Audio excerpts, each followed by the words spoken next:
संपून काय वाटतं आज तुमचा निकालाबाबत? थोड्याच वेळामध्ये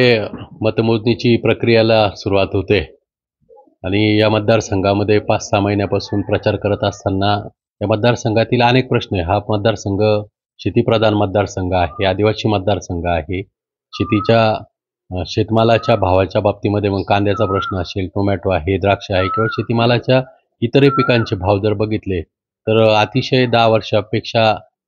खूप कमी झालेले आणि शेतकरी सातत्याने निर्यात बंदी सारखे धोरणं असतील केंद्र सरकारचे त्याच्यामुळे हवालदिल झालेला आहे आणि केंद्रामध्ये 10 वर्षापासून सत्ता, बीजेपीचा 20 वर्षापासून खासदार, केंद्रामध्ये केंद्रीय मंत्री म्हणून काम करण्याची संधी या मतदारसंघाला मिळालेली असताना सुद्धा अनेक प्रश्न, मग रेल्वेचा प्रश्न आहे, तरुणांची बेरोजगारी आहे किंवा आरोग्याचे मोठ्या प्रमाणावरती समस्या आहे, शिक्षणाचे प्रश्न, या सगळ्या गोष्टीमध्ये किंवा मूलभूत सुविधा देण्यामध्ये हे लोकप्रतिनिधी यांनी कुठल्याही प्रकारचं लक्ष फारसं या मतदारसंघात दिलेलं नाही आणि त्यामुळे